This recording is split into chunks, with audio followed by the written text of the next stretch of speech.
Those of us who lived through the Reagan era all have our kind of favorite moments and memories of Reagan. If you lived through that time, here's one memory I don't think that you'll soon forget. This is a moment from the Reagan-Mondale debate of 1984, which shows you Reagan's ability to deliver a punch, and in this case it was a counter-punch. Listen.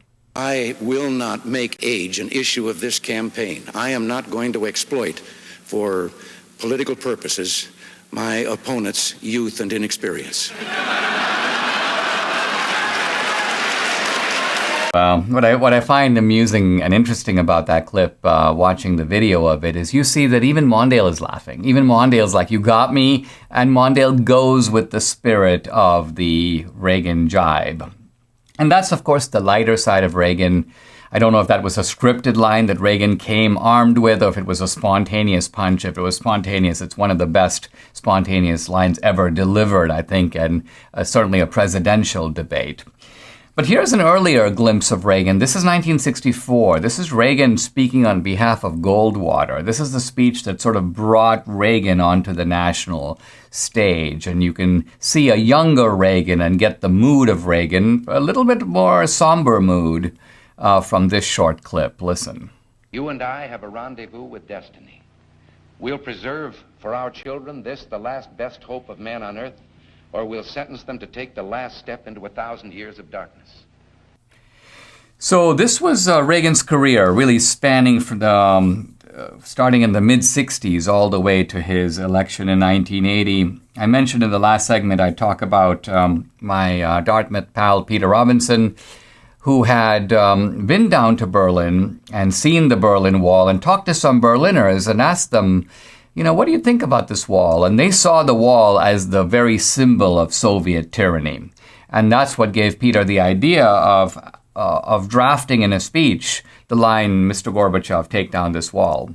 And Reagan loved it. The moment he read the speech, he jumped right on it and he goes, that's what I want to say, Peter. I want to talk about taking down the Berlin Wall. And Peter describes, and he's written about this subsequently, massive efforts by the State Department and the Defense Department, all kinds of diplomatic channels, which, by the way, review these speeches before, these official speeches before they're given. They all wanted to take the line out, but Peter ultimately appealed to Reagan, and Reagan said, no, I want that line to stay in. And Peter made the point later, and other speechwriters, Peggy Noonan, Tony Dolan, have said the same thing, that as speechwriters, they didn't really write for Reagan.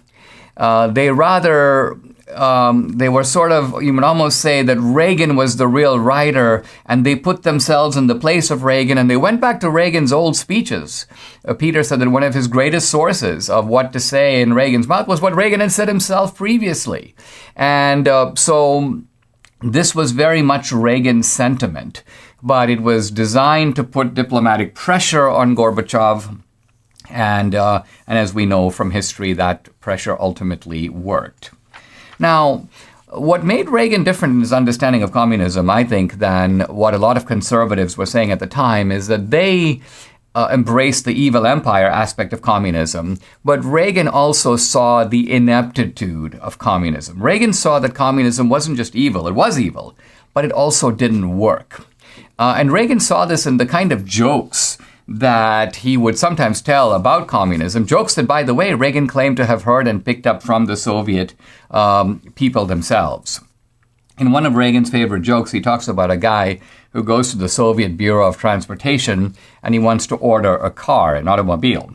And he's told that, look, you got to pay now, but there's a 10-year wait. And the man is like, oh, man. But he goes, that's all right. He fills out all these forms. He goes through all these various agencies. He signs in countless places. Finally, he pays the money and he says, okay, and now what? So they say, well, come back in 10 years and get your car. And the man says, morning or afternoon? And the guy in the agency gives him a look and says, we're talking about 10 years from now. What difference can it make? And the man goes, well, the plumber is coming in the morning.